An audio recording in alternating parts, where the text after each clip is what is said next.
তাবলীগের মধ্যে দুইটা পাঠ হয়ে গেছে না, দুই পাঠ হয়েছে না? এর দ্বারা কি তাবলীগের কাজ বন্ধ হয়েছে? আমার তো ধারণা আরো বাড়ছে। কি বাড়ে নাই? অনেক বাড়ছে।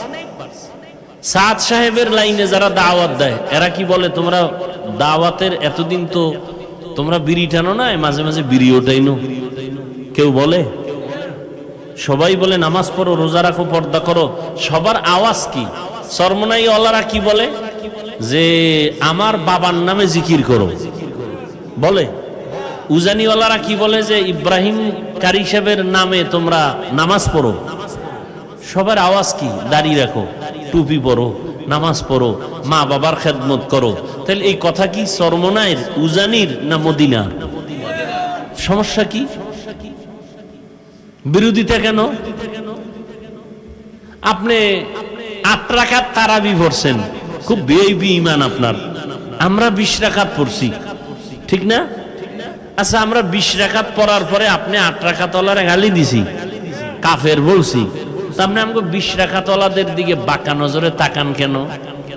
কি আপনার তাকওয়া বেশি না হিংসা বেশি? আপনি বুকে হাত বাঁধেন, আমরা নাবির নিচে বাঁধি। কই আপনার সাথে কোনোদিন গালি দিছি, কাফের বলছি? আপনি আমার নাবির হাত নিয়ে টানাটানি করেন কেন? আমি 5 কল্লি টুপি মাথায় দিছি, কওমি মাদ্রাসায় পড়ছি, আমি আলিয়ার বিরুদ্ধে, স্কুল কলেজের বিরুদ্ধে বলছি, বলেন? আপনি কওমির বিরুদ্ধে বলেন কেন? আমি আমিন বলি আস্তে, আপনি বলেন ওয়ালাদ দল্লিনের পরে আমিন বলেন জোরে। সমস্যা কি? আমি গালি দেই না, আপনি কেন আমাকে একটু মনে মনে দূরে মনে করেন? কি বিষয়টা কি? কি চান আপনি? কি চান? জান্নাতে শুধু আপনারা যাবেন আর কেউ যাবে না, এটা চান? এটা কি রাসূলের আদর্শ? যদি মনে করেন আমরা ভুলে আছি, বুঝায় দেন। আর যদি মনে করেন আপনি ভুলে আছেন, সংশোধন হয়ে যান। মাইকে কেন দূরত্ব আর গালাগালি আর উল্টাপাল্টা কথা? এর দ্বারা শেষ ফল ইসলামের লাভ কি? এই যে বিরোধিতা আমরা মুসলমানেরা নিজেরা করি, ইসলামের লাভ কি? এই যুবক, ক্লাস 5-এ পড়ে, মাদ্রাসায় পড়লে কাফিয়া শরহে বেকায় আবার দাখিল পড়ে। একজন বড় আলেম বাংলাদেশেরও ফেসবুকে লিখে দিছে অমুক দলের দালাল। লেখছে কে? ক্লাস 5-এর ছেলে। ওরে কানে ধরে যদি বলি দালাল কারে কয় বুঝো? তুই যে একজন আলেমকে দালাল বানায় দিলি, মানেটা কি? কোন আলেম যদি আওয়ামী লীগের কাছে যায় দালাল, কোন আলেম যদি বিএনপির কাছে যায় দালাল। কি বুঝো কি তুই দালালের? একজন আলেমের বিরুদ্ধে কলম ধরার দুঃসাহস তোকে কে দিয়েছে? এই বেয়াদবি কই শিখছো? তোর কপালে আল্লাহর লানত।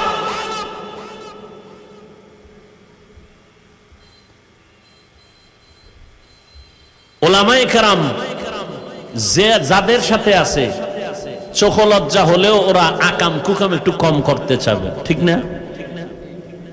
তুমি একজনের দালাল বানায় দিলে। আলেম বিএমপির কাছে গেছে দালাল, আওয়ামী লীগের কাছে গেছে দালাল, হাটহাজারীর হুজুরে আওয়ামী লীগের কাছে গেছে। আমাকে কওমি মাদ্রাসার ফায়দা হয় নাই? কথা কেন?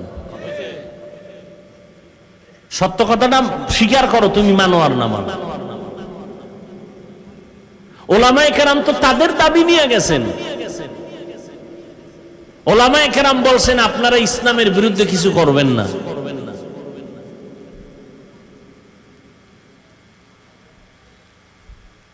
অথচ একটা বাচ্চা ক্লাস 5-এ পড়ে, 6-এ পড়ে, আলেমের বিরুদ্ধে ফেসবুকে ফট করে লিখে দিল দালাল। একজন আলেমের বিরুদ্ধে মন্তব্য করে ফেললো।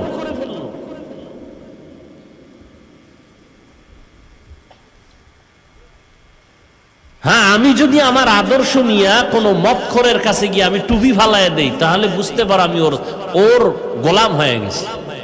কিন্তু যদি দেখো না আমার রং ওই মক্খরের রং হয়ে গেছে আমারটার মতো, ও টুপিওয়ালা হয়ে গেছে, ও দাড়িওয়ালা হয়ে গেছে, ও আমার সোয়া পায়ে মসজিদে আসছে, তুমি কি বলবা?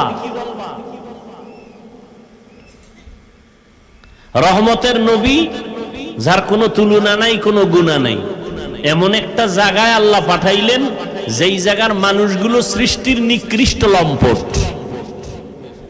মক্কার মানুষের মতো চরিত্রহীন খারাপ আর পৃথিবীতে কেউ ছিল না, সেইখানে আসছে আমার রসুল।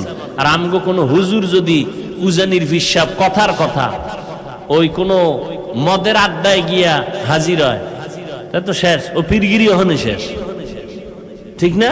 হুজুর আইয়া কেন গেল? হুজুর মদ খাইতে গেছে।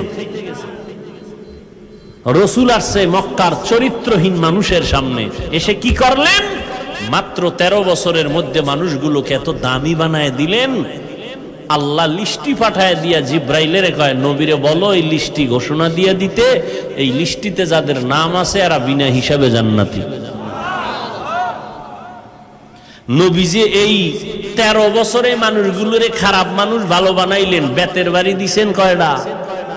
গালি দিছেন কয়টা? তুমি গালি শিখলা কোন কিতাব থেকে? কি ওয়াজ শুনবেন? আসছেন মোহাব্বত করে ওয়াজ শুনতে, কিন্তু যারা আজকে ফজর পড়েন নাই, জহুর পড়েন নাই, আসর পড়েন নাই, মাগরিব পড়েন নাই, এশাও পড়েন নাই, এরকম আশিক রাসূল এখানে আছে না? কি বয়ান শুনবেন আপনি? আর আপনার অন্তরে কি ঢুকবে? আর যাও শুনতেন কপাল পুড়ছে মোবাইল হাতে নিয়ে। আপনি একটা দামি মোবাইল চালান, এটা আমার দেখানোর দরকার আছে? তা আপনি হাতে উঠায় রাখছেন কেন মোবাইল? কি আমাকে দেখাইতেছেন আপনি আমেরিকান মোবাইল চালান? বাপ, তো মোবাইলটা হাতে নিছেন কেন? কি কাম? কি এটা তো আকাম, কোনো কাম না। যদি বলেন কাম, কাম তো মিডিয়াওয়ালারা করতেছে, আপনি তো করতেছেন আকাম।